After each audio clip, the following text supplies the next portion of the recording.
Então, boa tarde, todos e todas. Tem 37 participantes aqui, né? Meu nome é Ana Lígia, eu sou fonoaudióloga. Eu sou especialista em atenção básica na modalidade residência, mas hoje eu trabalho na PAI de Jaraguá do Sul. Essa oficina ela vai ser presidida pelo Marcelo, e eu vou apresentar o Marcelo para vocês. O Marcelo, ele é médico, graduado pela Universidade Federal do Rio Grande do Sul, é especialista em psiquiatria pela Universidade Federal de Santa Maria, especialista em gestão de sistemas e serviços de saúde pela Universidade Estadual de Campinas, cursando especialização em arte-terapia pela Senspeg, mestre em saúde coletiva pela Universidade Estadual do Ceará também, e médico psiquiatra da Secretaria Municipal de Saúde de Florianópolis, artista visual, compõe o duo Tropicalista, laboratório de pesquisa e experimentação, desenvolvimento e divulgação de projetos e práticas artísticas e curatoriais. Bom, extenso currículo, né, Marcelo? Muito bom ter você aqui. Vamos iniciar, então. Vou compartilhar aqui com a minha tela. Então, boa tarde a todo mundo, né? Queria só colocar aqui a ideia é poder fazer uma conversa com vocês sobre a história dessas relações entre os campos da arte e da saúde no Brasil. Acho que a gente tem um protagonismo importante no Brasil nessa aproximação, nessa questão intersetorial e na forma como se articularam esses dois campos, e a minha intenção com vocês é poder iniciar então essa apresentação, falar um pouquinho dessa história, de como foi a construção desse processo no Brasil, e aí depois apresentar para vocês algumas possibilidades práticas de como a gente pode utilizar o campo da arte no cuidado da atenção psicossocial. Então, esse é o tema, né? A utilização, o uso de recursos artísticos em oficinas terapêuticas. Pode passar para mim, Ana.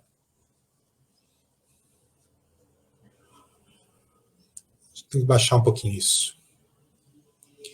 Aqui tem pensei em começar essa conversa com vocês apresentando essa frase do Guattari. Isso está escrito num livro que o Guattari fez com a Sueli Rolnick, que é Cartografias do Desejo, Micropolítica da Cartografias do Desejo, onde isso aqui é dos anos 80, final dos anos 80, onde Guattari é psiquiatra, né, tem uma extensa produção no campo da esquizoanálise, e que ele discutia a questão de que para curar a subjetividade contemporânea, que ele percebia dopada em vias de petrificação, seria preciso que receitássemos poesia como se receitam vitaminas, entendendo justamente todo o potencial e a importância dos recursos artísticos na mobilização da subjetividade, na forma de se constituir, das pessoas se constituírem como pessoas no mundo. Pode baixar um pouquinho para mim mais, Ana?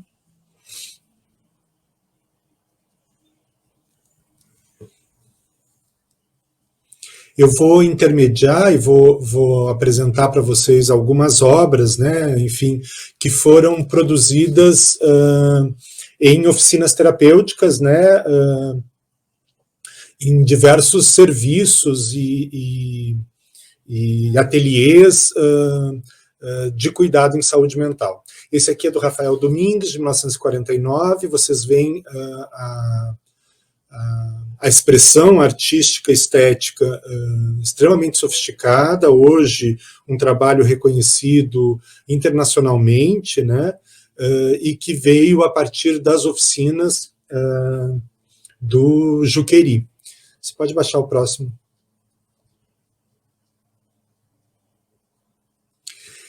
E aqui é um pouquinho para falar desse início no Brasil, né? Então, se a gente for pensar do ponto de vista mais específico da articulação entre a arte e a saúde, especificamente a arte e a saúde mental, a gente vai ter alguns expoentes lá no início do século XX. Já nos primeiros anos do século XX, a gente vai ter Osório César, psiquiatra que em 1925 é contratado para começar a trabalhar no Complexo do Juqueri, em São Paulo, quando ele entra, né, no Complexo do Juqueri, ele se dá de frente com a realidade de um grande manicômio. O Juqueri foi um dos grandes manicômios, né, do país, e toda a realidade de abandono que ele encontra lá dentro. E aí, em 1920, e aí ele começa não havia ainda, né, uma discussão a respeito da produção expressiva ou dos recursos expressivos como uma forma de cuidado. E, inclusive, era nesse momento, a gente está no mundo e no Brasil frente ao início da discussão do campo higienista. E para o campo higienista, a arte, inclusive, não era bem vista porque ela era uma forma de lidar com as emoções e, portanto, da expressão de uma subjetividade sem controle. Então, isso não era bem compreendido e incorporado ao cuidado em saúde. E aí Osório César vai, mesmo quando ele entra em 25 lá no Juqueri, ele começa a perceber que existe naturalmente uma expressão artística estética nos internados, e ele começa a direcionar isso, né, a reconhecer, a catalogar, a permitir, a abrir caminho para que isso pudesse acontecer, ainda não de uma forma muito sistematizada, né? Mas em 29 ele já começa, ele publica então, esse que foi o primeiro texto que a gente tem no Brasil da relação dos campos da saúde e da arte, que é a expressão artística nos alienados. É claro, né, gente, a gente está pensando aqui no início do século XX, então os termos são termos daquela época, a contribuição ao estudo dos símbolos da arte. O Osório César, na verdade, ele era, além de psiquiatra, ele era um grande crítico de arte, ele tinha uma aproximação importante com o campo da arte, ele foi casado com a Tarsila, né, do Amaral, então estava muito próximo de todo aquele pessoal das artes visuais que estava envolvido na Semana de 22, que é o grande marco, né, vamos pensar assim, da arte moderna no Brasil. Além disso, Osório César era um estudioso da psicanálise, ele era também um estudioso de Marx, e começou a entender as inter-relações entre todas as questões sociais e subjetivas, e começa a partir daí a organizar essa produção artística para os internos do Juqueri. Depois a gente vai falar um pouquinho mais dele, né, mais adiante, porque ele acabou criando uma escola livre de artes dentro do Juqueri, que ficou muito famosa e foi muito representativa na nossa história. A gente tem aqui também como um dos primeiros textos que faz a articulação entre saúde e arte no Brasil, o próprio Mário de Andrade, né, ele mesmo um dos motores ali da Semana de 22, muito perto do grupo da Anita Malfatti, da própria Tarsila, né? A Tarsila não estava na Semana de 22 naquela época, mas estava muito perto do grupo, acompanhou todas as discussões. E aí, em 1939, ele publica um livro chamado Namoros com a Medicina, onde ele fala, enfim, dos encantos dele pela saúde, pela medicina, e tem um dos capítulos deste livro que é terapêutica musical, onde ele vai defender a correspondência dos ritmos musicais aos ritmos orgânicos, e aí ele recupera uma obra que foi bastante importante na Europa no século XVIII, traduz e apresenta no Brasil, Gordon e Arosta, né, que vai organizar, na verdade, lá no século XVIII, organizou uma farmacopeia de instrumentos musicais. O Gordon propunha que haviam instrumentos que poderiam ser utilizados como cuidado, como tratamento para algumas naquele tempo, das aflições mentais. Então ele defendia, por exemplo, que o violino era muito apropriado para poder tratar as pessoas com melancolia, que a flauta, pelo esforço que se fazia em termos da questão de soprar o ar e do exercício pulmonar, a importância disso para a tuberculose, a harpa para a histeria, né, enfim, o que se conhecia como histeria naquela época, o trombone para a surdez, e aí lembrando que o trombone é um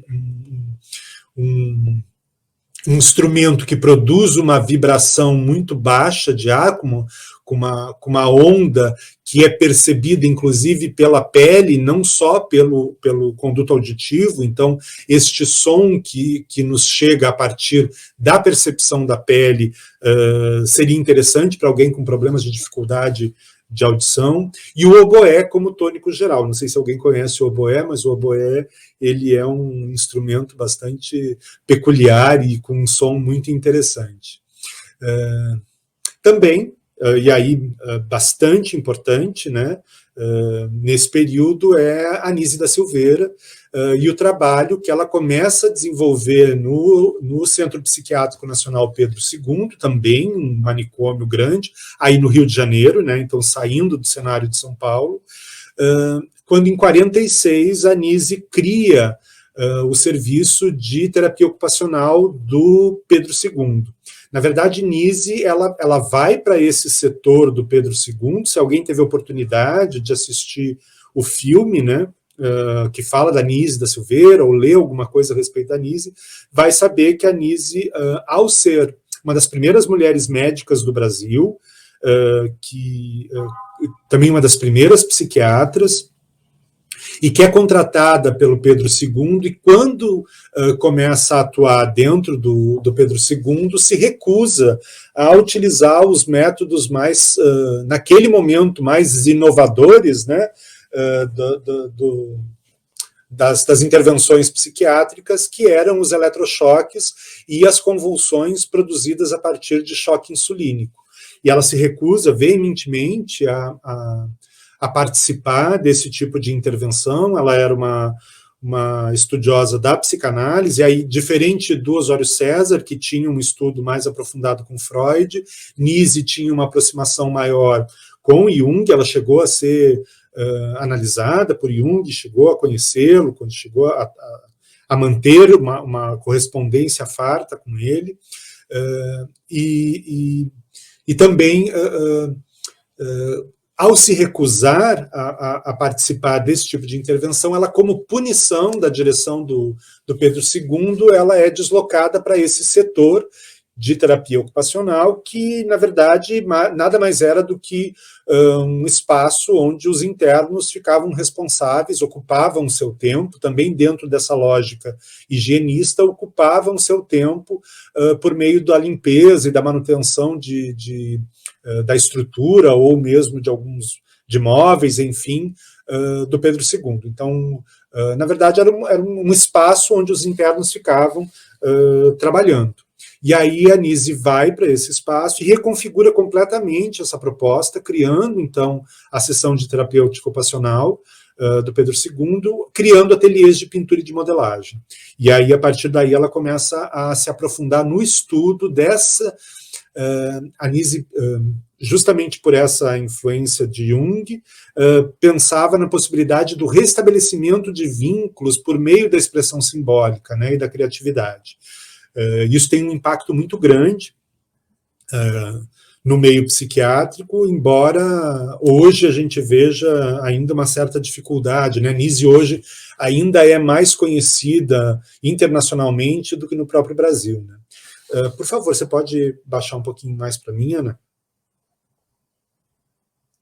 Aqui também são obras, né, desses ateliês. Esse aqui é do Fernando Diniz. Isso aqui é da década de 50, vocês vejam bem, nesse que está aí à esquerda, o quão esteticamente está integrado a toda a vanguarda do modernismo brasileiro, né? Se você pensar em todos os atributos do modernismo brasileiro, essa obra do Fernando Diniz aí figura como um expoente, né? A segunda também, né? Pode passar a próxima. São obras também internacionalmente reconhecidas, né? Tiveram exposições no Brasil, exposições no exterior. aqui, dessas experiências, então, iniciais, a gente tem duas formas de organização. Aqui a gente começa a sistematizar tanto Osório César quanto a Anísio, um em São Paulo e o outro no Rio de Janeiro, mais ou menos na mesma época. Vocês veem que os dois serviços iniciam ali na década de 50, eles passam a sistematizar de uma forma muito mais efetiva a proposta, e através, fundamentalmente, desses ateliês, o Osório César com a criação da Escola Livre de Artes Plásticas do Juqueri, que começa ali em 1956 e que dura até 1972, ele só é fechado em 72 durante a ditadura militar, e aí depois não é mais reaberto.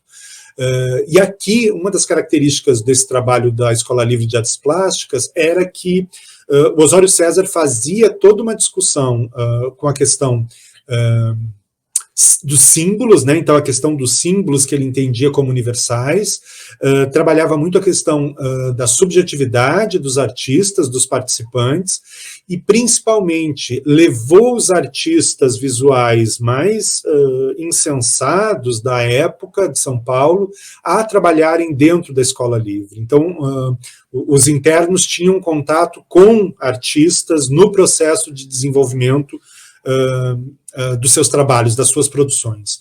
Isso dá uma outra conotação ao processo, e inclusive organizou uma série de exposições com as obras que eram produzidas pelos internos da Escola Livre de Artes Plásticas, uma bastante importante, né, já lá em 48, onde a gente tem aí o Adriano Pedrosa, que foi um grande crítico de arte brasileiro, trazendo essa discussão, então, do trabalho das pessoas com transtornos mentais graves, não separando essa expressão artística de qualquer trabalho outro artístico. Então, acho que essa foi um passo importante, né? Não considerando como uma produção de alguém com transtorno mental, mas sim entendendo a relevância não só subjetiva, expressiva, mas também a relevância e o reconhecimento estético que essas produções tinham, né? E aí tinha também toda uma questão que, enfim, não era só uma questão do cuidado psiquiátrico ou psicanalítico, também de crítica social, mas tinha uma questão importante social, né? Uma vez que parte desses internos acabaram desenvolvendo a possibilidade de sair, inclusive, do hospital através da sua produção de arte, para se manterem, né?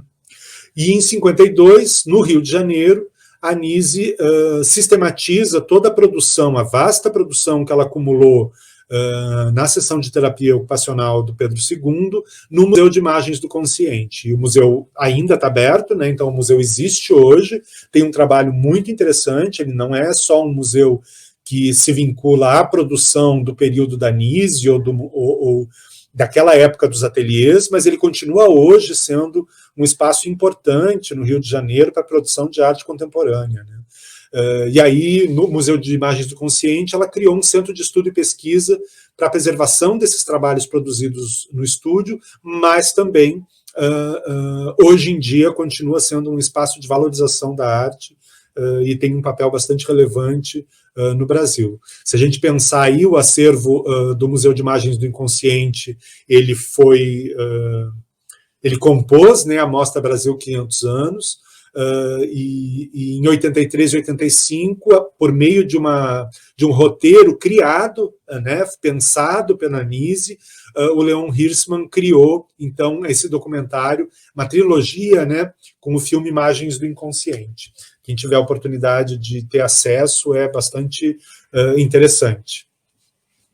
Ana, pode baixar mais um pouquinho?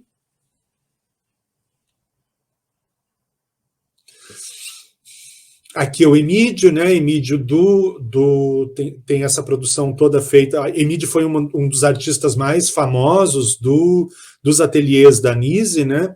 E aqui é duas obras dele, uma de 68 e de 1970, e eu queria que vocês prestassem bem atenção quando o Emídio pinta aqui à esquerda esse mais escuro, sombrio, e essas grades que eram a enfermaria onde ele ficava, né? e todas as cores e a forma como ele retrata o ateliê onde ele trabalhava com a Nise, né? Então, mostrando claramente a importância e como era visto, né? O ateliê era visto pelos internos como um espaço de liberdade, né? Um espaço de vida, né? E as enfermarias compreendidas com esse espaço que não se diferencia, se você olha aqui a tela do Emídio, não se diferencia em nada de uma cela, né? De uma prisão. Pode baixar um pouquinho mais, Ana. Bom, nos anos 70 a gente tem a ditadura militar vem a impactar fortemente nessas iniciativas, né? Em 72, a Escola Livre de Artes Plásticas do Juqueri é fechado e o próprio Museu de Imagens do Inconsciente perde muito da sua pujança e da sua força, né? Nise já tinha uma certa idade nessa época, enfim, Nise teve vários problemas porque ela era comunista, enfim, e havia passado por situações já de prisão na década de 30, e muito visada, então, pelo regime militar. Então, se tem uma baixa importante nesses dois expoentes da produção artística relacionada à arte, né? Ou da produção artística relacionada à saúde, desculpa. Aqui, o que aparece de inovação é o Programa de Saúde Mental do Centro de Saúde Escola Samuel Baldwin Pessoa, ou mais conhecido como o Butantan, que começa em 72. Ele era, na verdade, uma interface docente assistencial, ou seja, era um programa de saúde mental feito pela Universidade de São Paulo em um centro de saúde. E essa interface foi extremamente inovadora, porque eles também, a imagem do que era feito no Juqueri e pela Nise no Museu de Imagens do Inconsciente, eles também se utilizaram muito da arte como uma forma de cuidado, né? Aqui a diferença é que era um centro ambulatorial, então não eram internos, não eram pessoas que estavam internadas nos lugares que participavam, eram atividades ambulatoriais. E os usuários que, além de frequentarem as oficinas de pintura, tinham uma programação importante de visitas a museus. E nesse momento tem aqui um pouco parecido com a lógica da Escola Livre do Juqueri, havia uma preocupação com a qualidade estética da produção. Então havia todo um cuidado com a saúde, mas, ao mesmo tempo, uma importante preocupação com o desenvolvimento da capacidade estética expressiva dos participantes, né? Então, tinham visitas guiadas aos museus, tinham oficinas com artistas, e o material que era trabalhado, então, ele era discutido não só, então, nessa relação com as questões da história pessoal do autor, da sua subjetividade, mas também em função do enriquecimento e a sofisticação da habilidade expressiva dos pacientes, né? E, além disso, uma outra inovação nesse sentido é que não eram só os usuários que participavam das oficinas. Os próprios trabalhadores do Butantan, do Programa de Saúde Mental, participavam das montagens das peças, das oficinas de pintura, participavam, enfim, das oficinas literárias, ampliando também a própria capacidade de interface do trabalhador com o meio cultural e o meio artístico. Pode passar o próximo um pouquinho, Ana.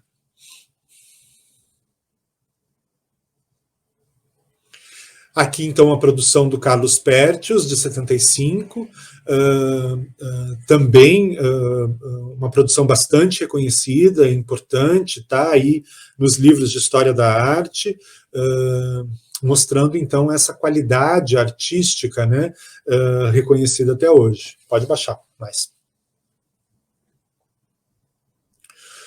Nos anos 80, a gente tem no Brasil uma modificação importante no cenário da saúde mental, porque a gente está no momento, então, de luta pelo processo de fim da ditadura e da redemocratização do país, e aí a gente tem, então, uma discussão dos movimentos sociais que levaram, por exemplo, à reforma sanitária e à reforma psiquiátrica, né?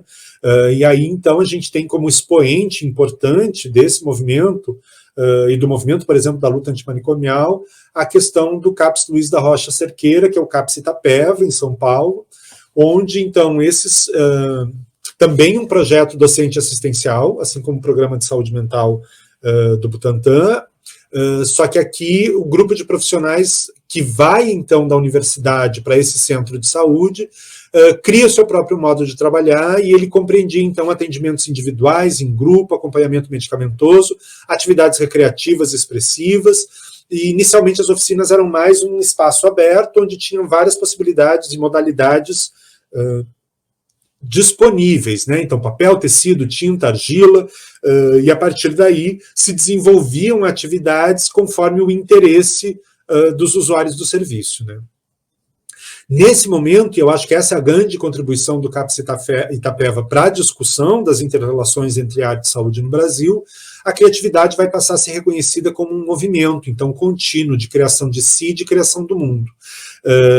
Compreendendo que as pessoas com transtornos mentais graves, em algum momento, não completam esse ciclo. E a tarefa terapêutica, então, é ajudar esse sujeito e dar suporte para que ele consiga refazer esse espaço intermediário por meio da arte, que vai articular o fora e o dentro. Então, por via da criação artística e dessa experiência cultural, né?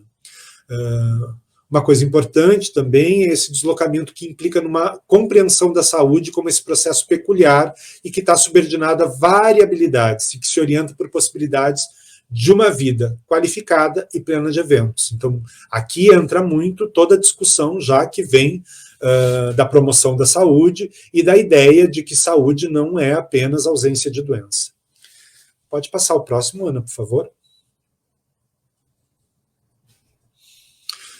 Nos anos 90, a gente, então, já tem um pouco melhor estabelecido, então, esses modos de atenção que são criados e discutidos no contexto da reforma psiquiátrica, né, eles vêm a contribuir muito para o fortalecimento das práticas no campo sociocultural, e aqui começam a propor, então, uma clínica voltada para a potencialização da vida. É a partir daqui que a gente começa a ouvir as discussões do que hoje a gente chama de clínica ampliada, né? Que clínica é essa?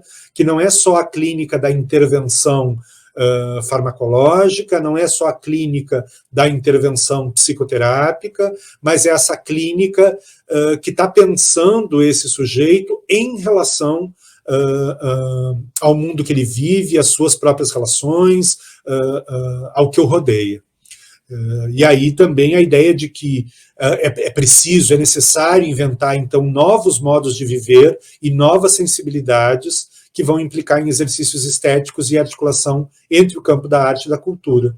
Isso tudo vai, então, dar um lugar a um grande número de experiências culturais, artísticas e de lazer que são viabilizadas por meio de políticas intersetoriais. A gente precisa pensar também que a gente está aqui discutindo isso não só no campo da saúde, mas também no campo da arte. Eu acho que essa é a grande questão. Para a gente que é trabalhador da saúde, né, às vezes a gente não tem a noção do quanto essas discussões impactaram no campo da arte e na história da arte brasileira, né? Se a gente for pensar todo o trabalho, por exemplo, de Lígia Clark, Lígia Clark tem uma produção e uma reflexão que aborda fundamentalmente todas essas questões e as interrelações entre a saúde e a arte, né? E Lígia Clark é, sem dúvida nenhuma, um dos grandes representantes da arte brasileira no contexto internacional. Então, a partir da década de 90, a gente começa a ver também a questão da criação dos centros de convivência em cultura, né? Começa dessas experiências de São Paulo, começa também de alguns ateliês em CAPS, né? E que acabam com a constituição deste novo serviço, deste novo equipamento, que se pensa, então, e aí o modelo de São Paulo é um modelo bastante interessante, porque a proposta do Centro de Convivência e Cultura de São Paulo, ele já prevê desde o início uma articulação entre a Secretaria de Saúde, Cultura, Esporte e toda a questão dos parques e áreas verdes da cidade. Então, existe uma inserção, uma saída, né? Este é um movimento importante, que eu queria que vocês focassem, que faz um sentido, e que tem sentido, então, com tudo que está acontecendo naquele momento, e que vem discutir a necessidade, a importância da inserção do sujeito na cidade. Então, não mais só oficinas restritas a serviços, né, antes restritas ao manicômio, depois restrita ao ambulatório, lá no Butantã, depois restrita ao CAPS, e agora, em 90, a gente começa a ver uma expansão dessa discussão, e essas oficinas de arte e cultura passam a ser concebidas e pensadas, inseridas na própria cidade, nas áreas da própria cidade, no território. E outra característica importante dos centros de cultura, de convivência e cultura lá em São Paulo, que são abertos ao público em geral. Esses serviços, né, persistem até hoje, com grandes dificuldades, né, gente? A gente tem, além de Campinas, São Paulo, Santos, a gente tem toda a experiência de Belo Horizonte. Quem acompanha essa discussão aí dos centros de convivência sabe o quanto está sendo difícil em Belo Horizonte a questão da manutenção dos centros de convivência, a tentativa de fechamento desses centros de convivência, enfim, todo o ataque que nos últimos anos esses serviços vêm sofrendo. Pode baixar mais um pouquinho, Ana, por favor.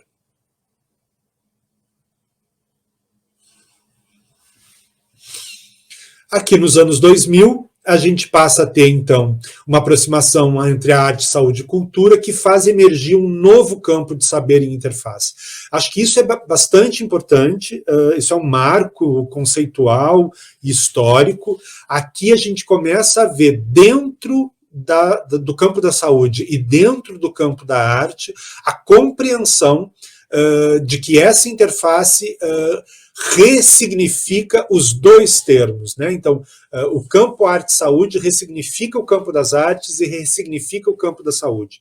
É a partir daqui que a gente começa a ter a compreensão, por exemplo, do que veio a ser os editais que eram propostos, por exemplo, como Loucos pela Diversidade, né?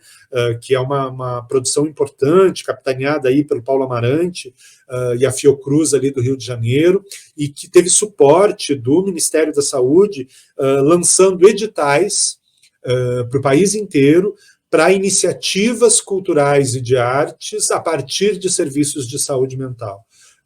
Então, vocês entendem que isso está muito à frente nesse momento, inclusive, de que outras regiões do planeta, né? Acho que poucos lugares conseguiram ter uma produção e uma compreensão tão importante, tão relevante da interface entre arte e saúde, né? Então, nós somos reconhecidos internacionalmente por essa característica, por esse avanço, embora, na realidade do dia a dia dos municípios, dos estados, a gente encontra uma resistência muito grande ainda, né?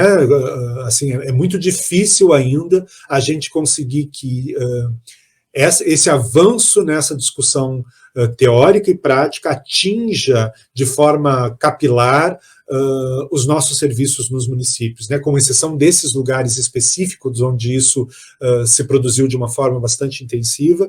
Na maior parte dos lugares isso ainda é um desafio enorme, né? Então, saúde passa a ser compreendida nesse sentido como a possibilidade de experimentar a criatividade, de participar de troca social, de ter acesso à experiência cultural, que vem dessa evolução da discussão ali da clínica ampliada, né, gente? E da mesma forma, as manifestações artísticas e culturais passam a ser compreendidas como capazes de contribuir para a produção de saúde e de subjetividade, e também sendo capazes de reorientar os modos de viver, de adoecer e da gente cuidar e de se cuidar, né? E aqui a gente tem uma produção enorme, né? Se a gente for ver no país inteiro, borbulharam com essas iniciativas, e aí a gente tem que pensar também que os anos 2000 foram palco de iniciativas importantes na cultura, com os pontos de cultura, né? Então, os pontos de cultura foram aliados bastante potentes dos serviços de saúde mental e de ações compartilhadas, né? Então, a gente aí vai ter agrupamentos comunitários que se juntam em torno, seja pelo campo da saúde, então, pessoas que se organizam a partir da sua identidade com a loucura, com a psicose, com a deficiência, com os transtornos, com os riscos sociais para produzir arte, e do campo das artes, com teatro, dança, música, literatura, pintura, voltado para a produção de saúde. E aí foi muito importante essa aproximação e essa relação, né? Pode passar o próximo, por favor.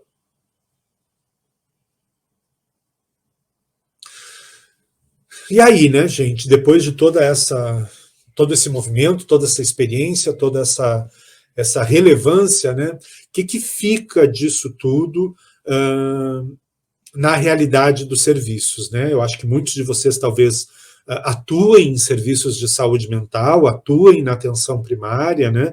O que fica disso para a realidade da oferta do cuidado da atenção psicossocial?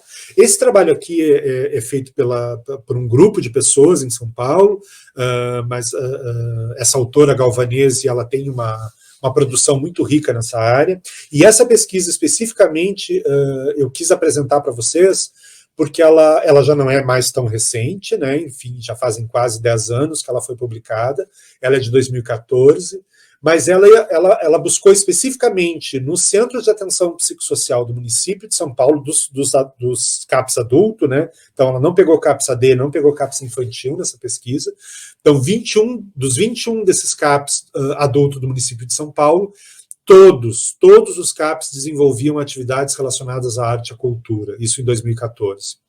E das 126 atividades listadas, então, nesses 21 CAPs, ela encontrou 126 atividades relacionadas, propostas pelos serviços de atividades relacionadas à arte e à cultura. E aí ela se propôs a avaliar as características específicas dessas ofertas e a classificar essas ofertas em 3 tendências predominantes. Uma tendência que ela chamou de residual, e residual aqui ela está querendo se referir especificamente ao manicômio, então é uma tendência manicomial. E a característica dessas atividades, que ela chamou de manicomiais, é que eram atividades restritas a dentro dos CAPs, propostas por trabalhadores que, por si só, por eles mesmos, não tinham acesso a experiências estéticas e culturais, ou seja, eram pessoas que não tinham uma inserção na possibilidade de equipamentos, de cursos, não estavam inseridos nas experiências estéticas. Então, pessoas que não viam filmes, que não iam a museus, que não viam exposições de arte, que não iam a festivais de música, pessoas que estavam completamente afastadas e sem acesso a manifestações culturais e estéticas, né? Uma compreensão superficial dos princípios da reforma psiquiátrica, a arte utilizada como forma instrumental, completamente destituída do potencial criativo, e uma reprodução acrítica de práticas de ocupação do tempo conforme conveniências institucionais. Vocês veem que isso aqui remonta ao setor quando eu estava falando ali de como a Anise acessou e modificou o setor de terapia ocupacional do Pedro II, né? De novo, uma ideia de pensar a atividade artística como uma ocupação de tempo, como uma laborterapia, enfim, despotencializando completamente a possibilidade da arte e da cultura em produção de subjetividade. Uma tendência, então, além dessa tendência residual, manicomial, uma tendência que ela chamou de estritamente clínica, também de atividades restritas aos CAPs, mais voltadas para a ampliação do repertório de competências pessoais desses usuários, interações mais restritas aos próprios grupos e sem interface com a comunidade, com a cidade e com a cultura. Uma tímida exploração da arte e da cultura como via de ampliação das redes de relações, a atividade artística como mera função expressiva e a invisibilidade das ações para gestores e para a própria rede de saúde. Então, trabalhos que são desenvolvidos, ou grupos, ou propostas, ou atividades que são desenvolvidas no serviço, mas que não são conhecidas, não são reconhecidas, nem mesmo pelos próprios gestores do município, e certamente não pela própria rede de saúde. E o que ela chamou de uma tendência psicossocial, aí sim, já com atividades realizadas parcial ou totalmente na comunidade. Os trabalhadores, como característica dessas que propunham essas atividades, tinham como característica terem acesso a experiências estéticas e culturais eles próprios. A parceria entre profissionais de serviços de saúde e cultura, e aí realmente os pontos de cultura como um grande aliado dos centros de atenção psicossocial na oferta dessas atividades. A diversidade de repertório das abordagens empregadas, a valorização e a ampliação dos repertórios culturais desses participantes e o apoio à circulação dos usuários nos espaços culturais da cidade. Retomando aí, gente, coisas que já eram discutidas e vistas desde lá do Juqueiri, né, desde o Osório César. Vamos baixar mais um pouquinho? Ana. Bom, eu queria agora só talvez interromper um pouco a apresentação nesse momento, se a Ana pudesse deixar de compartilhar a apresentação, e aí eu queria ver com vocês se a gente poderia responder algumas perguntas, tirar algumas dúvidas ou esclarecer melhor algum ponto, se isso é possível, se vocês têm esse interesse. Então talvez vocês possam, enfim, se manifestar, perguntar, tirar alguma dúvida e aí a gente parte para o segundo momento, uma parte um pouquinho mais prática e mais da realidade das experiências possíveis nos serviços.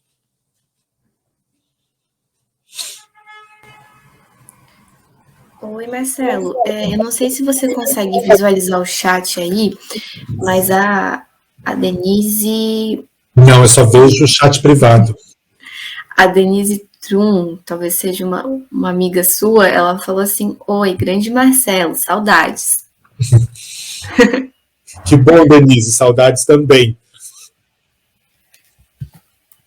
Vamos lá, vamos ver se o pessoal vai falar alguma coisa agora. Ou, de repente, contar alguma outra experiência ou apresentar alguma experiência que eu não tenha trazido aqui. Eu resumi bastante, né, gente, essas possibilidades, e imagino que vocês podem ter acesso a outras informações que não estão aqui. Então, se alguém quiser também sinalizar alguma outra experiência que conheça e que acha relevante, importante, por favor, fique à vontade em contribuir aí.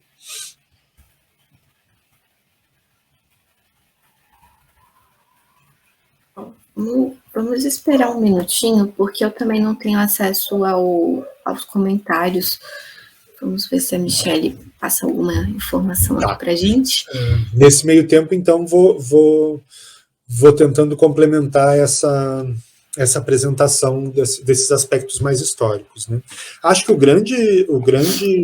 a grande questão para a gente que se coloca é o quanto essas iniciativas, apesar de importantes e relevantes, isso para mim é um aspecto importante, né, e eu queria compartilhar com vocês, apesar da gente ter então esse reconhecimento no Brasil e fora dele da importância dessas intervenções, o quanto que isso ainda não é institucionalizado de uma forma mais ampla, né?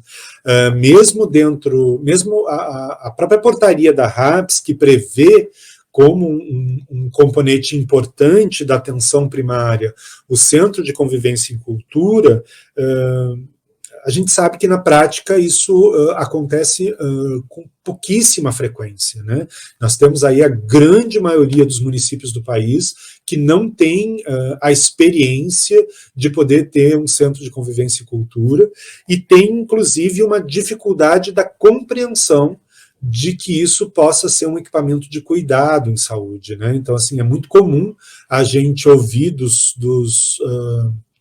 próprios colegas de trabalho, seja da atenção primária, seja das urgências, enfim, das outros componentes da saúde, uma incompreensão sobre qual seria o papel desse tipo de equipamento na rede de atenção psicossocial. Por outro lado, o próprio Ministério, que se em algum momento se manifestou a favor e defendeu a possibilidade de implantação de centros de convivência, nunca houve a publicação de portarias que prevessem o financiamento de centros de convivência e cultura. Então, acaba que as iniciativas onde ocorreram por um esforço dos gestores locais e muito das equipes, né, de centros de atenção psicossocial no convencimento dos gestores locais para a implantação desses centros de convivência. E a gente entende que num cenário que a gente vem enfrentando aí, de desqualificação, desvalorização, de desfinanciamento da saúde, é muito difícil a gente conseguir convencer os gestores locais a poderem investir num projeto de cuidado que ainda soa inovador, né? Por mais que tenha toda essa história aí que eu contei para vocês, ainda soa muito inovador. Alguma coisa, Ana? Alguém... Recebemos uma pergunta aqui, do Gefran de Lucena. Nesse processo da arte com a subjetividade, o portador de enfermidade pode tornar-se responsável por uma oficina de arte? Não vejo problema nenhum em assumir essa proatividade, né? Eu já tive, por exemplo, a experiência, e eu vou contar de experiências pessoais, porque eu acho que fica mais fácil, né? Eu trabalhei aqui em Florianópolis durante bastante tempo no CAPS Ponta do Coral. E, por exemplo, a oficina de música era uma oficina bastante concorrida, e quem organizava, né, quem protagonizava a organização, a distribuição das letras, a escolha das músicas, a montagem dos playlists entre os usuários, era um outro usuário que assumia, né, naquele momento ali, ele se apresentava para o grupo como monitor dessa oficina. Mas, na prática, era ele quem organizava a oficina, era ele quem protagonizava todo esse movimento. Então, não acho que exista nenhum impedimento nesse sentido. Pelo contrário, eu acho que isso vem bem... isso faz todo sentido quando a gente pensa na produção de autonomia. Bom, temos mais um comentário aqui da Josiane de Fonseca. As iniciativas do uso da arte fiz uso para acolhimento ao próprio trabalhador da saúde, na humanização do serviço. Foi uma experiência muito gratificante, durou cerca de 5 anos. Não é uma pergunta, mas é uma experiência bem legal. Obrigada por compartilhar, Josiane. Sim, acho que, enfim, a Josiane tem toda uma experiência nesse campo, né, também. Josiane, oi, que bom poder saber que você está aqui. Eu também tive uma experiência bastante interessante, que foi quando eu morei em Fortaleza, no Ceará. A rede de atenção psicossocial de lá acabou fazendo um convênio, estabelecendo uma relação com um instituto de formação de arte-terapia, e aí a gente tinha artistas participando de oficinas na rede. Eu acho que essa é uma questão bastante importante e que a gente já vê aí, desde lá da preocupação do Osório César no Juqueri, a gente vê essa discussão aí depois, quando a gente pensa ali no Programa de Saúde Mental do Butantan, a ideia de ter profissionais da arte junto com profissionais de saúde na condução dos processos, eu acho que é extremamente importante. A gente já teve, eu também já tive experiência aqui, por exemplo, em Florianópolis, de acompanhar o trabalho da Marion de Martino, da Francis Pacheco, que são artistas visuais que estavam envolvidas na rede de atenção psicossocial, elas estavam na equipe de CAPS, e o conhecimento e a apropriação que elas têm do campo da arte produzia uma outra forma de se relacionar com os usuários. A saúde tem uma força centrípeta muito grande, né? Ela atrai muitos movimentos com os seus processos de trabalho. Então, não é incomum que a gente veja, quando a gente pensa em oficinas de arte e cultura, não é incomum que a gente veja o que a Galvanese achou naquele estudo de São Paulo, que são essas ofertas de oficinas de arte como algo muito caricato, assim, como uma coisa de vamos fazer um desenhinho, vamos pintar aqui, e depois você fala um pouquinho a respeito disso, mas sem uma discussão estética mais aprofundada, isso tem a ver pela própria dificuldade, a gente viu ali no trabalho dela, e a gente vê isso na prática, da própria dificuldade de apropriação dos trabalhadores de saúde do campo da arte. Como é que eles vão conseguir trazer esse processo de trabalho, essa forma de pensar, que é uma forma de pensar de um campo específico, se eles não têm acesso a esse campo? E aí, voltando à ideia da Josiane, nesse trabalho a gente tinha um trabalho bastante importante, de novo, aí, parecido com o que o programa de saúde mental ali do Butantan fazia, os trabalhadores também participavam. Então, não era uma coisa assim de uma oficina feita pelo trabalhador para o usuário. Era uma oficina feita em conjunto, era uma oficina de arte em que participavam ao mesmo tempo os usuários e os trabalhadores, com benefícios importantes para o próprio trabalhador. E não só para os usuários. Eu acho que isso faz uma diferença bastante significativa. Então, obrigado pela lembrança aí, José. A Josiane, ela completou também que os profissionais necessitam de apoio à saúde psicológica. Concordo com você completamente, Josiane. A gente então, acho que todos sofre junto. Acho que todos precisamos, né? E agora, cada vez mais, está muito claro, talvez, que a saúde mental precisa sair ainda desse papel de gueto, como se fosse uma subespecialidade médica, né? A gente ainda encara a saúde mental como uma subespecialidade, como uma área especializada, e não como um componente da vida, né? Então, eu acho que essa dificuldade de compreensão é uma dificuldade que atravessa os serviços, as redes de saúde, e dificulta muito a compreensão, inclusive, dos processos de trabalho. Então, sim, precisamos todos de cuidado com saúde mental, sem dúvida nenhuma. Como que a gente vai cuidar se a gente não está bem cuidado, né? Não tem como dar uma coisa que a gente não tem, né? A gente tem mais aqui 2 comentários. Eu vou ler o primeiro da Camila e depois do Murilo. A Camila Maria Magalhães Azevedo, ela diz assim: sou estudante de terapia ocupacional, apaixonada pelo campo de saúde mental. Tive a oportunidade de realizar estágio em um hospital psiquiátrico e pude ver diretamente a prática e a teoria se conversando, principalmente os textos de Nietzsche, que falam sobre o inconsciente e as mandalas. E aí a gente tem uma pergunta do Murilo Augusto R. de Freitas. Ele gostaria que comentasse sobre o prêmio Arthur Bispo de Rosário. Então, eu não tenho conhecimento aí do prêmio, né? Eu sei que tem uma polêmica envolvida na questão do prêmio para instituições, inclusive, que não têm um histórico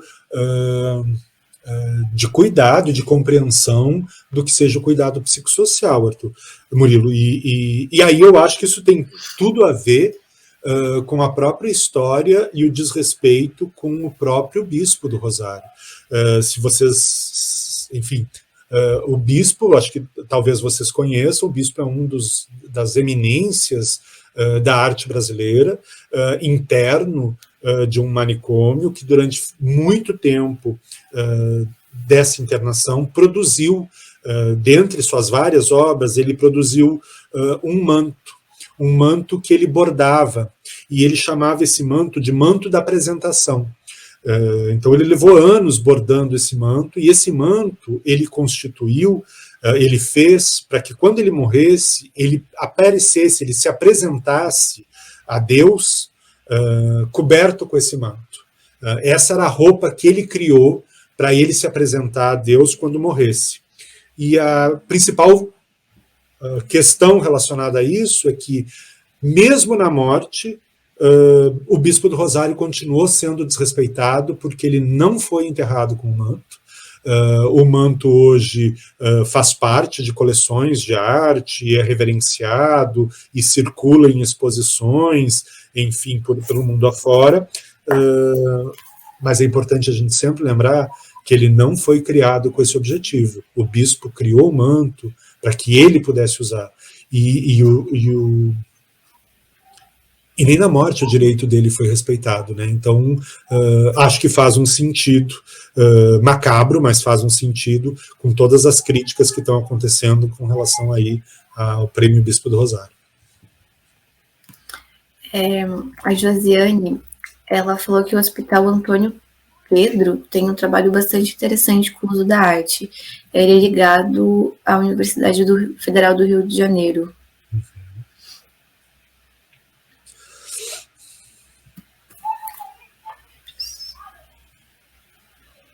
É isso, Ana? É isso. Mais alguém? A gente tem até o momento. Tá, então acho que se vocês não se incomodarem, a gente podia partir mais para uma descrição de algumas coisas bem simples de como a gente pode pensar a utilização de recursos artísticos no dia a dia de um serviço de atenção psicossocial. Vou dar alguns exemplos e discutir outros, mas também queria que vocês já fossem pensando em algumas experiências que vocês tiveram, algumas modalidades que vocês já viram, para poder compartilhar com todo mundo que está. Então, se você puder voltar à apresentação. Sim, aqui.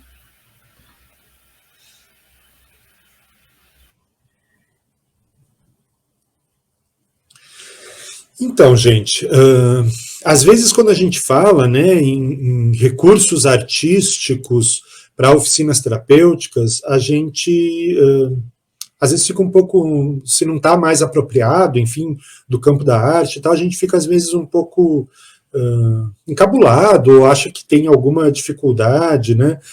E aí a gente precisa lembrar que somos todos, de alguma forma, artistas, né? Não é necessário, né? Hoje a gente tem uma discussão bastante importante com relação a isso, né? Não é necessário que a gente faça uma formação acadêmica, claro, para ser um profissional da arte, sem dúvida, né? Mas a arte, ele é um campo de conhecimento que atravessa a humanidade, né? E aí tem coisas muito simples de como você pode usar recursos que são fáceis, simples e que podem propor a discussão e a promoção de subjetividade, entendendo aí, e aí é importante talvez discutir com vocês um dos conceitos importantes da arte contemporânea, né? A arte contemporânea é aquela que começa a partir do Duchamp, que lá no início do século XX faz uma proposição que naquele momento é bastante inovadora, quando ele pega um mictório e ele coloca esse mictório de ponta cabeça, e ele diz que aquilo é uma obra de arte. E a partir dali, a arte contemporânea passa a discutir o que seja arte e passa a procurar entender a importância dos processos artísticos, mais do que talvez só o resultado do trabalho artístico, né? Entender, então, o que é esse pensar algo por meio da arte. E aí a gente pode usar qualquer coisa com relação para fazer arte, né? A gente pode pensar, por exemplo, que fazer stencil, e stencil é uma técnica bastante antiga, ela não tem nada de nova, né? Ela é utilizada há muito tempo, mas que a gente pode atualizá-la de uma forma bastante simples. Vocês estão vendo aí uma sequência, né, onde a gente pode pegar um desenho que pode ser impresso uma folha de papel pelo computador, um papel, um acetato, né? E facilmente vocês identificam esse daí como vamos usar o termo bem popular, é uma chapa de raio-x que foi limpa com água sanitária. Então, se você pegar uma daquelas chapas de raio-x e limpar com um algodão embebido em água sanitária, ele sai aquela impressão da imagem, né? E aí você vai ficar só com acetato. E aí você faz, então, uma cópia, né? Ele é transparente, vocês veem ali, você faz uma cópia e depois você recorta. E aí você tem uma superfície com recortes que pode ser replicada, né? E aí você pode replicar isso sobre papel, você pode replicar isso sobre tecido, e aí, para quem não conhece, eu gostaria, enfim, de deixar aqui a sugestão de conhecer o trabalho de uma artista visual bastante reconhecida internacionalmente, que se chama Mônica Nador. A Mônica Nador é paulista, e ela já há aproximadamente 20 anos ela abandonou, ela era uma artista que fez uma formação inicial em arquitetura, depois ela fez artes visuais na FAAP, na Fundação Armando Álvares Penteado, e que estava inserida no mercado de arte, né, com uma relevância bastante significativa em galerias, com obras vendidas no Brasil, no exterior, mas que começou a se dar conta que essa produção não dava a ela o retorno que ela queria. E aí, nesse período, ela abandona o circuito formal das galerias de arte e ela vai morar numa área bastante vulnerável e empobrecida da periferia de São Paulo, que é o Jardim Miriam. E lá ela monta, então, ela vai morar, ela se instala num lugar que tem uma pequena oficina e ela monta o Jardim Miriam Art Club, que é uma experiência belíssima. Se vocês forem procurar no Instagram, no Facebook, o Jamac, Jamac, Jamac, Jardim Miriam Art Club, onde ela faz oficinas, faz várias coisas, mas a principal movimento que ela faz são oficinas de stencil com a comunidade, aberta à comunidade.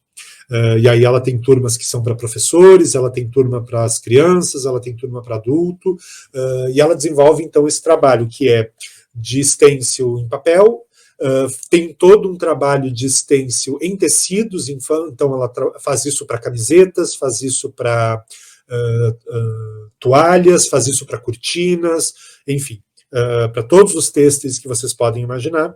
Mas tem um trabalho dela que ficou muito famoso, que foi quando ela desenvolveu stencils com a comunidade para fazer a impressão na parede das casas das pessoas como se fossem papéis de parede.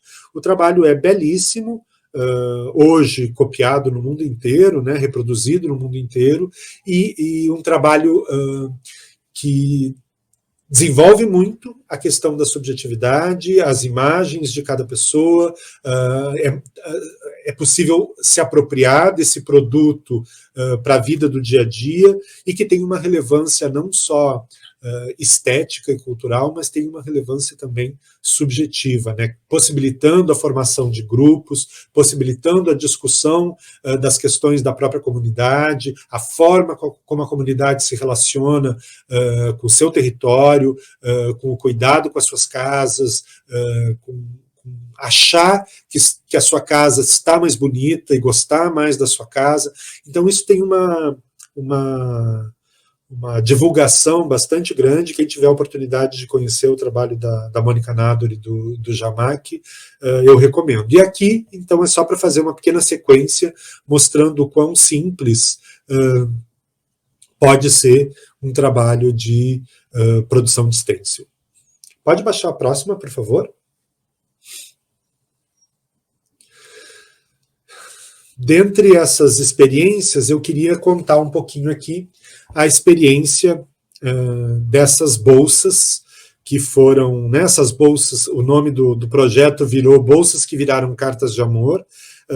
Esse projeto foi um projeto desenvolvido junto, o CAPES do Coral junto com a Associação Alegremente, onde os usuários foram convidados pela comissão organizadora do terceiro Fórum de Direitos Humanos e Saúde Mental aqui de Santa Catarina a produzir essas bolsas de congresso, né? E aí eles, então, pensaram como é que eles iam produzir isso, e aí pensaram que o stencil era uma solução.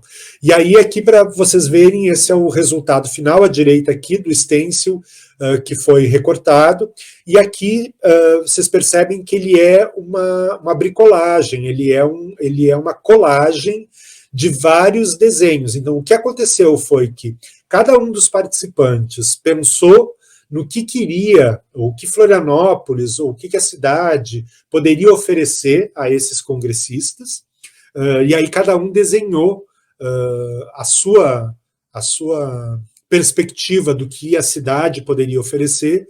Esses trabalhos foram digitalizados, e aí foram impressos, e aí sim recortados em uma folha de acetato, e essa folha de acetato então serviu para imprimir as bolsas do terceiro fórum, né? Uma parte, né?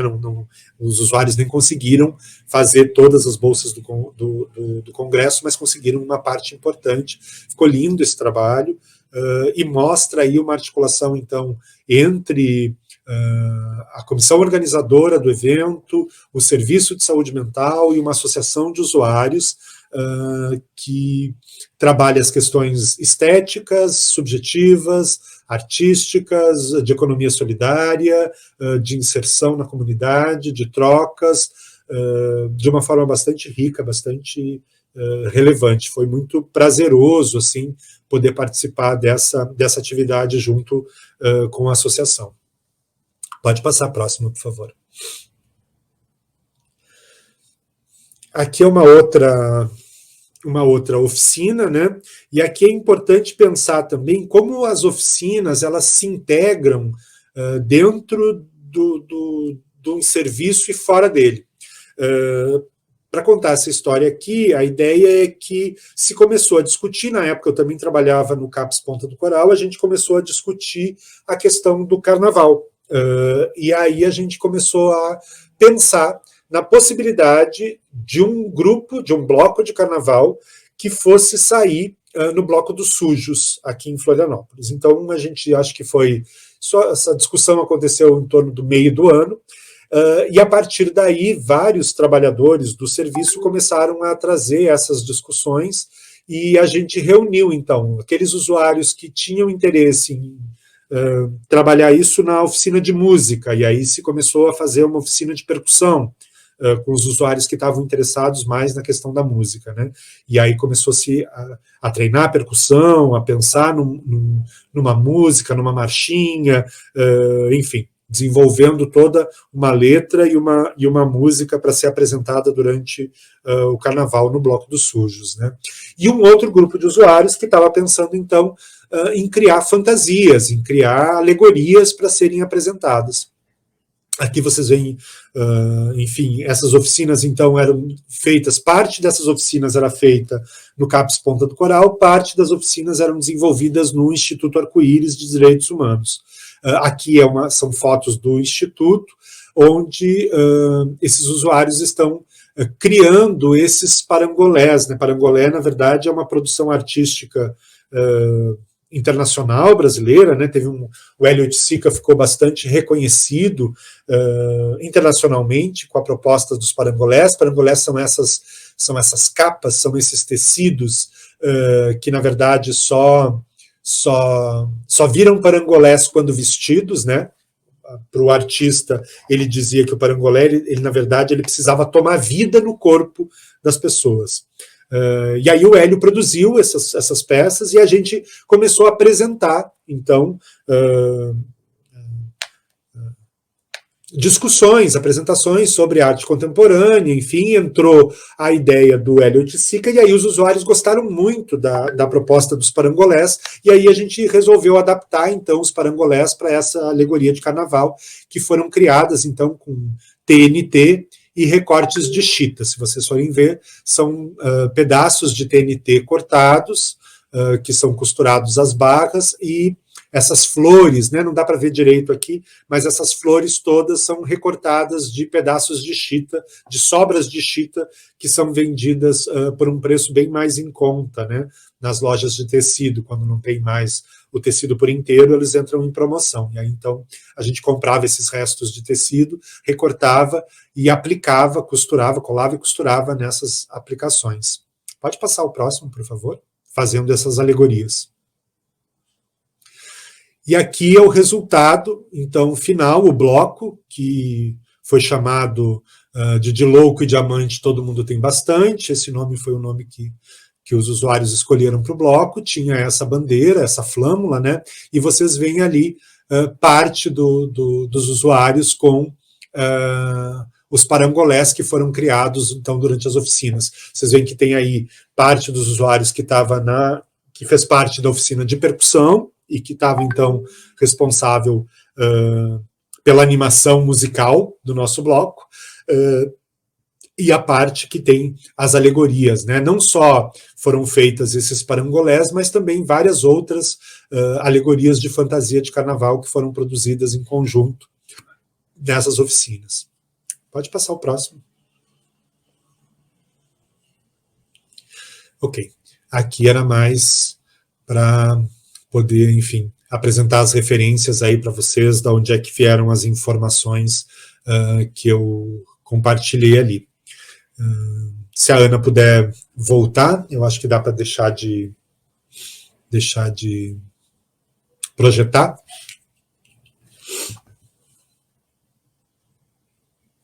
Ok. E aí eu queria mais... ouvir se tem algum comentário ou alguma pergunta antes da gente fazer um pequeno exercício com todo mundo, ou com quem quiser participar, né? A gente recebeu uma última pergunta, ela foi um pouquinho antes das oficinas, do Gefran de Lucena. Por favor, você pode indicar algum livro sobre o tema? Ele pede indicação de um livro. Tá.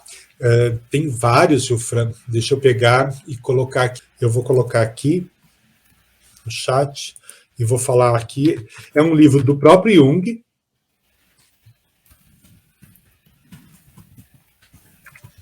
que se chama O Homem e Seus Símbolos. Vou colocar aqui. Tem várias edições, né? Então, você consegue em sebo também, na estante virtual. São vários que você pode. E aí tem um outro que eu recomendo bastante, que é um livro que se chama, vou colocar aqui, Encontros, da Anísia da Silveira, onde a Anísia discute várias das influências que ela teve. Além da influência do próprio Jung, gente, a Anísia ficou muito impactada com um cara chamado Antonin Artaud. Eu não sei se vocês já ouviram falar, mas o Artaud era um francês, enfim, escritor, poeta, dramaturgo, que ficou durante muito tempo internado em um hospital psiquiátrico, né? Então o Artaud vivenciou como artista a realidade do manicômio. E aí o Artaud escreve várias textos e várias peças que falam dessa situação da relação da arte com o sistema manicomial naquele momento, e várias críticas, né, ao sistema manicomial. Então, a Anísia conheceu o Artaud, por acaso, ela conta isso, ela estava lendo um livro de arte, aí viu uma frase do Artaud nesse livro de arte, e aí ela vai pesquisar a respeito dele, e aí encontra todos os escritos, né? Então, eu recomendaria esses dois livros como livros bem interessantes, assim, para a gente se iniciar no tema.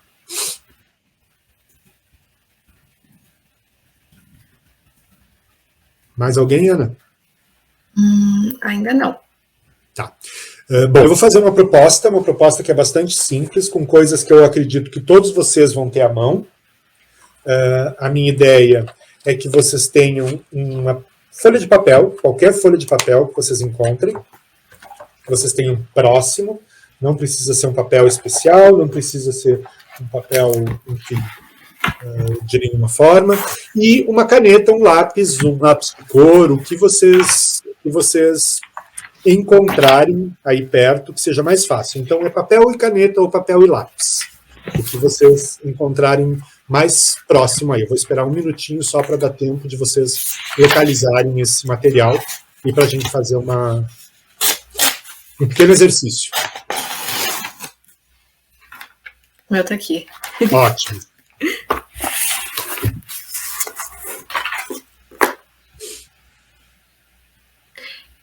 O Gefran falou, obrigado, parabéns pela aula. Obrigado. É isso, gente? Todo mundo com papel e caneta, lápis na mão? Minha proposta é o seguinte, coloquem um pedaço de papel bem na frente, peguem a caneta e aí, sem olhar para o papel, vocês vão encostar a caneta no papel e vão fazer rabiscos que ocupem a folha inteira.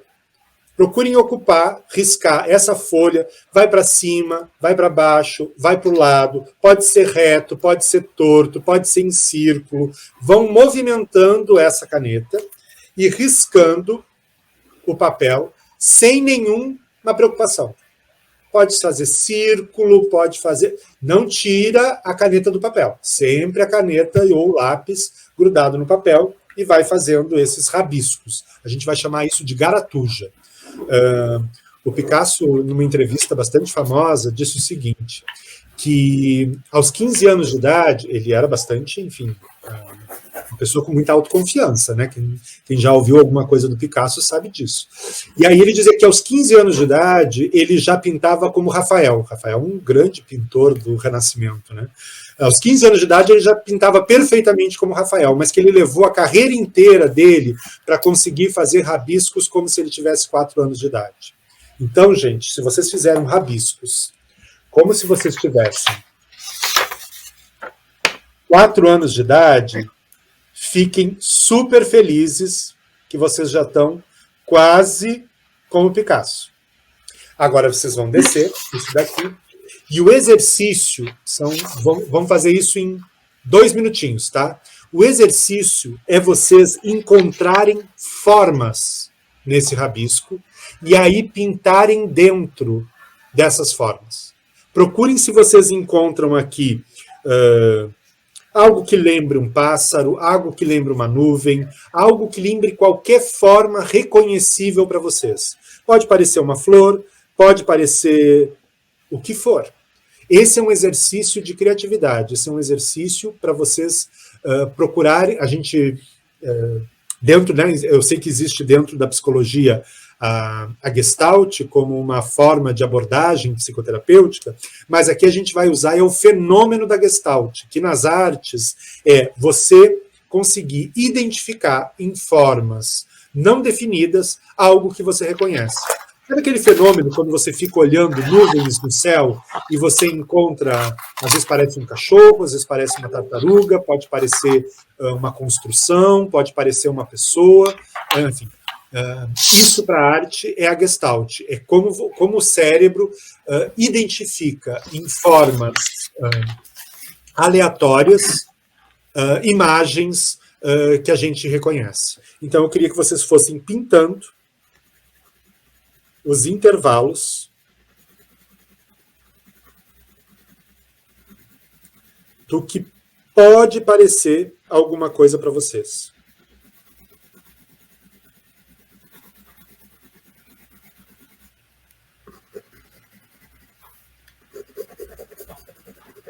Alguns minutos para vocês poderem fazer isso com calma.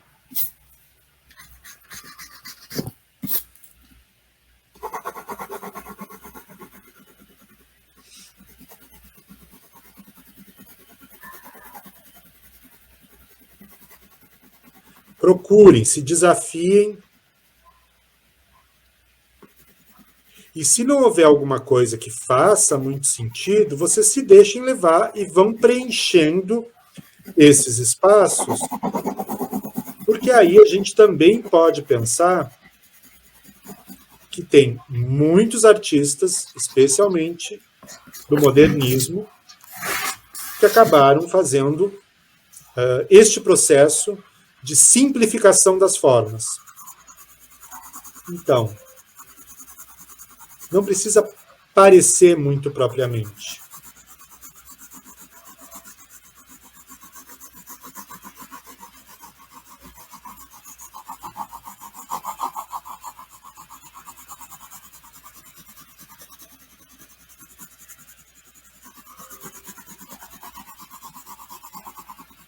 Vão pintando dentro para separar a forma que vocês identificam das outras formas.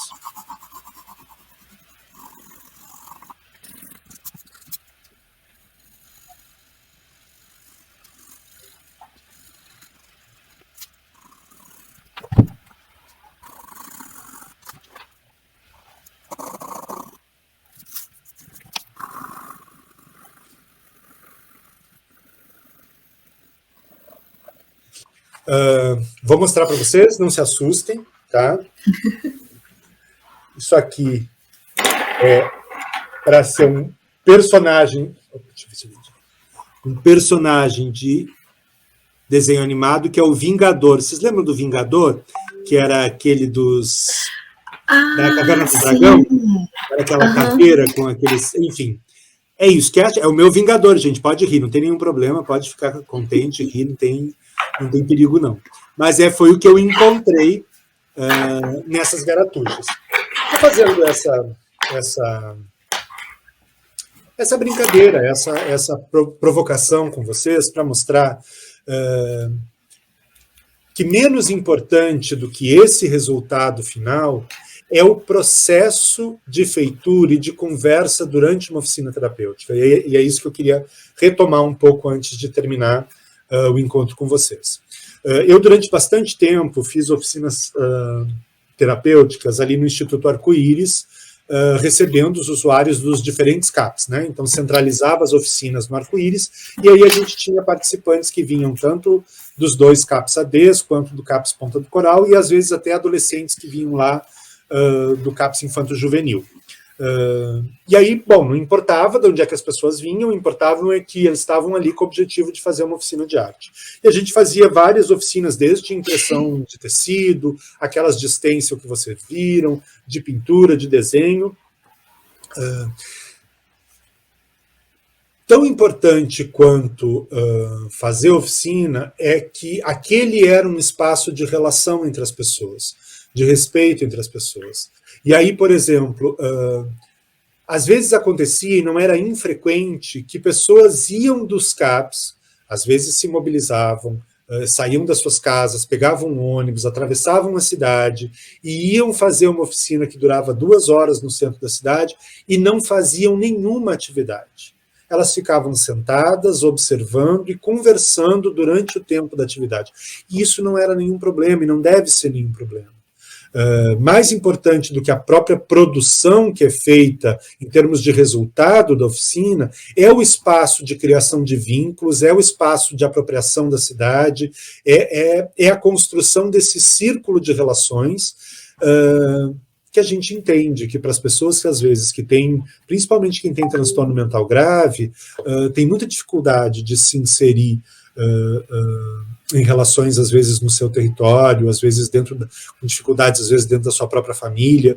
Então, ter esse espaço protegido, onde ela podia ir, e ela podia, enfim, não propriamente fazer alguma coisa, mas, ao mesmo tempo, estar na oficina, compartilhar daquele momento, conversar com outras pessoas, olhar o trabalho que os outros faziam, se inspirar no trabalho do outro, e aí, na semana seguinte, vir com uma proposta e querer participar. Então, é isso que eu queria dizer para vocês, assim, que tão importante quanto especificamente a oficina é construção desse espaço de vínculo e de relação e desse ambiente protegido e respeitoso entre as pessoas, e que tem um impacto muito grande. Acredito que quem já teve a oportunidade de estar à frente ou de acompanhar oficinas terapêuticas em serviços de atenção psicossocial, ou mesmo na atenção básica, entende a potência que tem esses serviços na construção da subjetividade do grupo e da própria individualidade.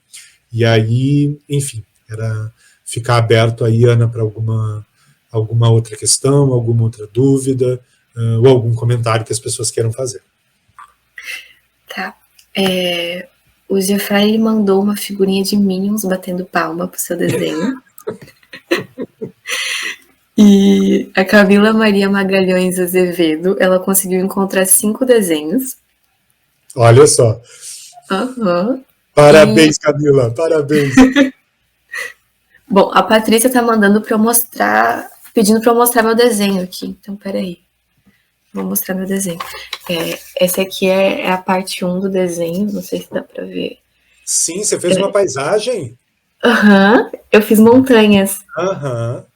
Acho que tem tudo a ver com o meu momento de vida, porque agora eu estou morando num lugar que é cheio de montanhas.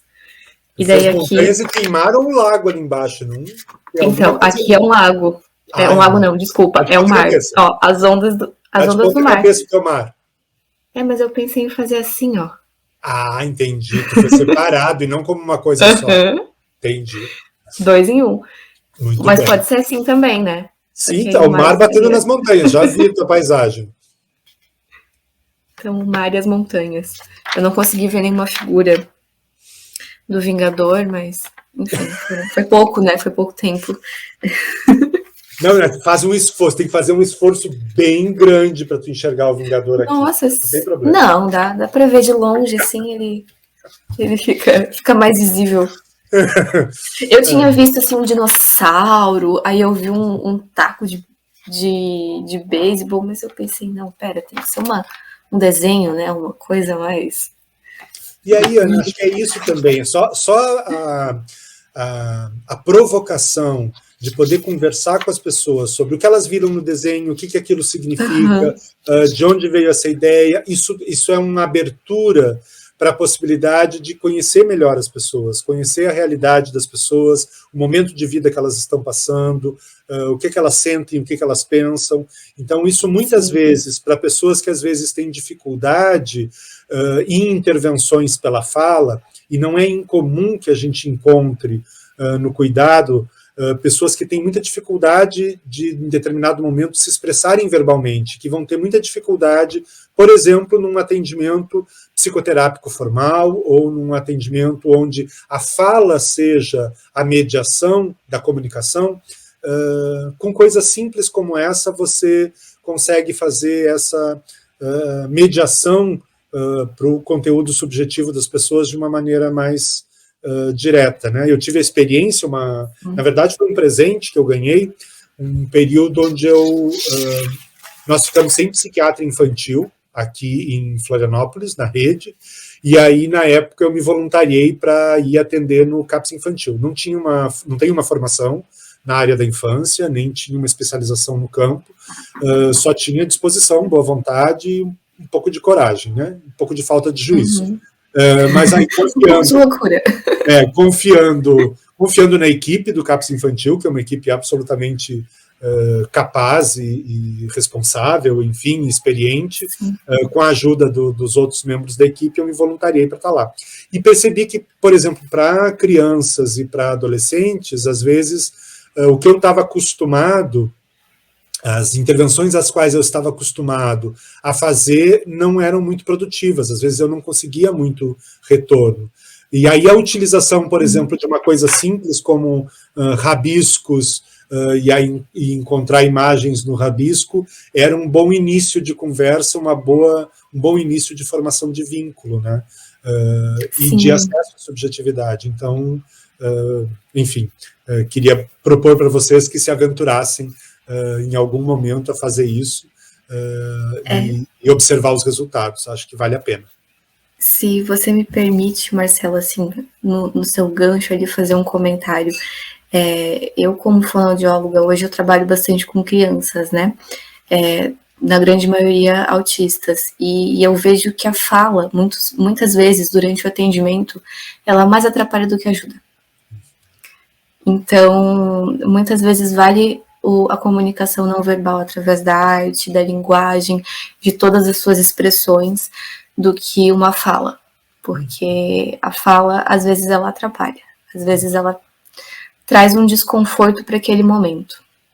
Eu imagino que nas suas oficinas também você deva ter essa percepção que nem sempre o falar é o melhor, né? Eu acho que é isso, e a gente se colocar essas possibilidades, né, Ana? Eu acho que é isso também, porque quem trabalha no cuidado em saúde se dá conta que, às vezes, o que a gente está habituado e o que a gente teve formação não dá conta da realidade, das necessidades, das dificuldades do dia a dia, né? Então é isso, se abrir para a possibilidade de fazer uma oficina de poesia, de fazer uma oficina de jornal, uma oficina de leitura de jornal, gente. Olha, eu fiz uma vez oficina de leitura de jornal que aparecia, as pessoas, se distribuía o jornal, as pessoas escolhiam as notícias e liam. A forma como a notícia que as pessoas escolhem, o jeito que elas leem, a articulação que isso dá e a discussão que provoca num grupo, permite o acesso a uma camada de subjetividade que, às vezes, num grupo mais direcionado só a uma fala direcionada, você não encontra, né? Então, se permitir essas oportunidades é bom, eu acho que traz crescimento profissional para a gente e, sem dúvida, pode ajudar alguns dos nossos usuários que precisem de uma outra forma de abordagem. Isso. Você falou que você queria ver os desenhos, né? Eu não consigo te mostrar o desenho de todo mundo, mas eu consigo te mostrar o desenho da Michelle. Posso colocar ele aqui na tela? Se a Michelle me autorizar. Michelle. Você autoriza, Michelle? Vamos ver se ela me diz sim. Michelle não me respondeu. Será que eu posso? Será que eu não posso? Não, se ela não autorizou, você tá aí contigo, não deixa não, mostra não. Vamos ver. Enfim, gente, ó, o que eu tinha preparado era essa conversa com vocês. Eu queria colocar só a disponibilidade do meu e-mail, que é marcelo.bdebola.fialho@gmail.com. Se vocês tiverem algum interesse mais específico nessa área, nesse campo, quiserem mais literatura, ou enfim, fiquem à vontade, entrem em contato e vamos trocar, vamos construir essa rede de pessoas interessadas em trabalhar com oficinas terapêuticas. Ela autorizou aqui, eu vou colocar o desenho dela. Dá para ver? Eu não consigo, não sei se eu... Agora sim. Ah, sim! É um personagem de desenho animado.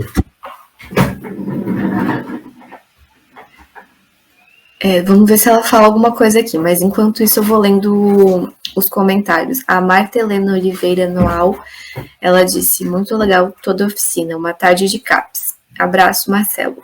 Marta, que saudade. Marta foi minha colega de residência, não vou dizer quando, viu, Marta? Fica tranquila que eu não vou contar de quando a gente se conhece, mas saudades, muitas saudades. A Ionara Bernardi, ela falou, Marcelo, adorei, surgiu um peixe lindo aqui.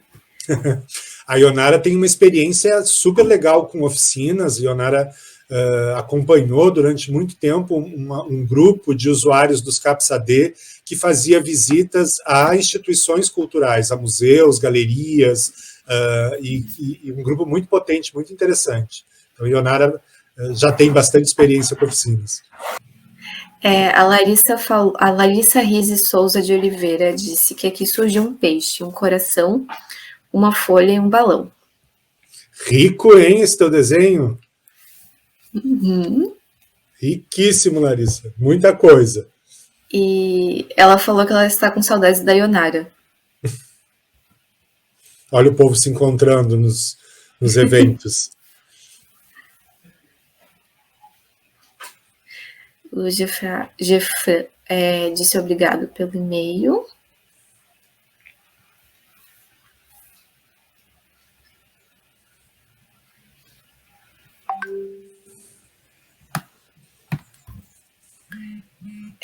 A Marta Helena Oliveira Anual. Daquela nossa residência, evoluiu para o espaço Nice de Silveira na Universidade Federal de Santa Maria. Vem conhecer quando puder. Ai, que ótimo, Marta. Que ótimo. E a Larissa agradeceu pela tarde maravilhosa. Enfim, eu que agradeço vocês pela oportunidade de estar aqui compartilhando, enfim, esse tema, e fico à disposição para a gente poder conversar mais, tá bom?